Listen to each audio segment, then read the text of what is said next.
சுதா கங்குரோட டைரக்ஷனில் சிவகார்த்திகேயன் நடிப்பில் ரிலீஸ் ஆகிருக்கிற பராசக்தி படத்துடைய ட்ரைலர் தான் 24 ஹவர்ஸில் தமிழ் சினிமாவிலேயே 40 மில்லியன் கடந்த ஒரே ஒரு ட்ரைலர்.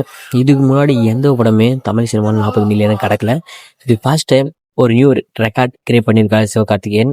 ஆனால் இது ஒரு ஆர்கானிக்காக வந்த வியூஸ்ன்னு சொல்ல முடியாது. ஏன்னா இது ஆட்ஸ் போட்டிருக்காங்க. உங்களுக்கே தெரியும், யூடியூப்ல நிறைய வீடியோஸ் பார்க்கும்போது ஆட்ஸ் வரும். அதில் இந்த படத்தோட ட்ரைலர் உங்களுக்கு பார்த்தீங்கன்னா கன்ஃபார்மாக அது ஆர்கானிக் இல்லை. ஏன்னா அவங்க ஆட்ஸ் போட்டிருக்காங்க. ஸோ அப்போ என்ன பண்ணேன்னா அதிகப்படியான வியூஸ் ஆல்ரெடி விஎஸ்ஆ மூவி மதராசி ஆகட்டும் மற்ற எல்லா படத்தோட ட்ரைலரும் பார்த்துட்டு வாங்க.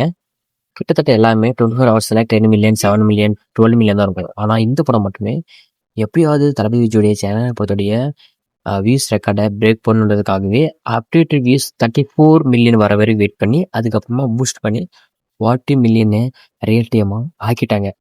என்னதான் இருந்தாலும் வியூஸ் எந்த அளவுக்கு வந்தாலும் லைக்ஸ் அந்த அளவுக்கு இருக்கணும். ஸோ 40 மில்லியன் இருக்கிற இடத்துல கிட்டத்தட்ட 1.5 இல்லை 2 மில்லியன் லைக்ஸ் அது இருக்கணும். அங்கே பார்த்தோம்னா 24 ஹவர்ஸில் 380K தான் இருந்துச்சு. ஸோ இதெல்லாம் தெரிஞ்சுன்னா இது ஆர்கானிக்கான வியூஸ் இல்லை. ஸோ இதுக்கு இந்த மாதிரியெல்லாம் பண்ணணும். ஏன் இந்த மாதிரி இது பண்ணுறதால என்ன ஒரு பெனிஃபிட்னு எனக்கும் தெரியல. அவங்களுக்கு தான் அவங்க பேக் போன் ஆகும்.